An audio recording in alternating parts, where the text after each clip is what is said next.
Shadow Defence Minister James Patterson said today the government should be much more blunt about the military threats facing Australia, and that if we really knew how serious those threats were, we would be demonstrating in the streets for more spending on our defence.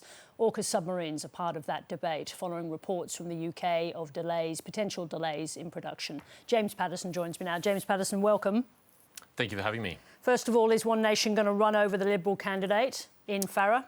The Farrer by-election is going to be very challenging for the Liberal and National parties. We know we are not at an electoral high point nationally, and we know that One Nation's appeal at the moment appears to be especially concentrated in regional and rural electorates. But we have an outstanding Liberal candidate, an outstanding National candidate, and if people do want to see change in this country, the best way to do that is to vote for a Liberal or National who can actually change the government, not a party of protest that can't deliver anything for an electorate like Farrer or indeed the country. Let's talk, James Patterson, about your speech that you gave today. It's essentially, as I said before, about truth-telling in defence. As I referenced there, you say if the Australian public knew how likely conflict is in our region and how ill-prepared we were for it, they would be marching, demanding higher defence spending. So first of all, how likely is it, this conflict? I also said it was important not to be inflammatory or irresponsible, and so I don't want to do anything which alarms Australians, and I particularly don't want to do anything that singles out any diaspora communities or makes them feel uncomfortable. So I want to be measured but also direct. There's not a percentage that I can put on the likelihood of conflict, except that it is higher than probably most Australians think. We have the context here. The People's Republic of China is engaged in the largest peacetime build-up of military capability since World War II, and accompanied with that build-up of capability is menacing military drills around Taiwan and rhetoric from Xi Jinping and other Communist Party leaders which say reunification with Taiwan is a core objective of the Communist Party, and they are willing to use force if necessary.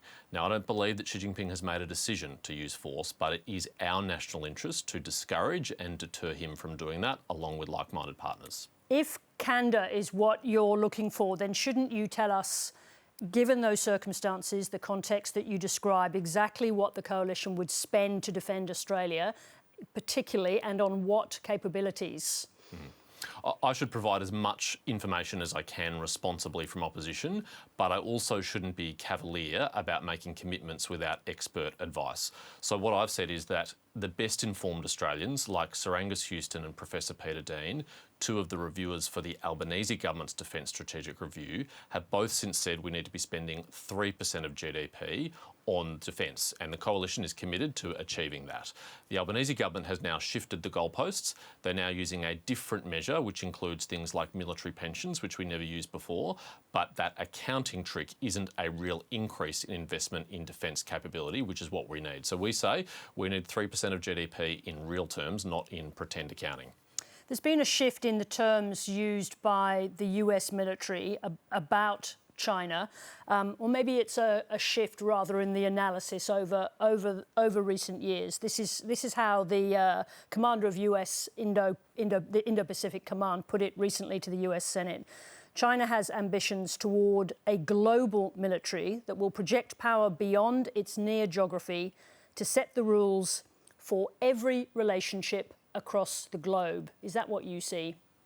I think it's very hard to disagree with that analysis. Obviously, the Chinese government's primary national security interest is its own homeland and its near abroad, including Taiwan, but it also clearly is building a military which is capable of projecting power far beyond that.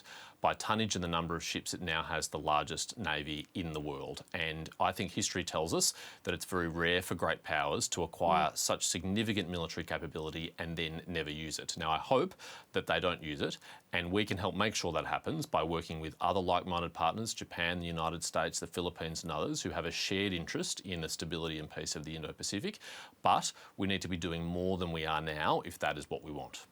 How much is current US behaviour impacting public support for the alliance right now? I think it's inarguable that an unconventional US administration, in the second Trump administration, has reduced Australian public support for the alliance as expressed in opinion polls, and that's consistent across the Western world. It's particularly evident in Europe. I don't think that actually changes the fundamentals of the US-Australia alliance. It's still incredibly robust at other levels, but I think we should be adult and be honest and acknowledge that that has had an impact on how Australians view the United States. And I hear them and understand why they have that concern. It doesn't mean, though, that Australia's national interest has changed, even if Australians disapprove of this administration. I understand that, but is it realistic at the same time to tell Australians that the alliance is essentially unchanged when what you're saying is there is less trust in its commander-in-chief? Well, I think the alliance is about more than just the personalities of any one commander-in-chief. Of course, but it's more also fundamental than that. Of course it is, but it's also about that. Yes, and I acknowledge that, and I'm not trying to argue with you on that, Sarah. Of course, that's a relevant consideration. But the US system is a deep system. It includes its defence establishment, its intelligence establishment, its Congress. It's a co-equal branch of government. And in each of those branches of the government, support for the Australia alliance is fundamental because, frankly, it's in America's national interest. What Australia offers the United States, it cannot get from elsewhere. Things like HMAS Sterling, which is the submarine rotational base that will be established in the next couple of years for US nuclear submarines to visit. Things like Pine Gap and other intelligence facilities, which are a critical part of the Five Eyes alliance. Those are things which the United States gets from Australia, which it can't get elsewhere. And in turn, there are things that we get and continue to seek from the United States, which we can't get from elsewhere, including the AUKUS partnership. Let's talk about HMAS Sterling, the military base in WA.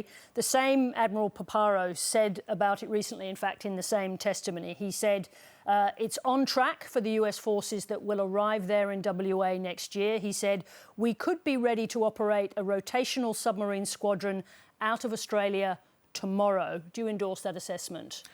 Well, it's certainly a very welcome assessment, and I can't do anything except take him on his word, except note that that is not the consensus of opinion amongst defence and strategic experts in Australia. There are many who are concerned that we are not on track to meet the milestones because it is a very ambitious infrastructure build in order to have its full capabilities available. So it's possible that a US submarine could visit now, but to get all of the sustainment and maintenance that we hope ultimately to provide to the US Navy, I think will take some more time. Why would Admiral Paparo say that it's, in good enough state to send a squadron there, but he anticipates it will be ready next year? It's incredibly important to him.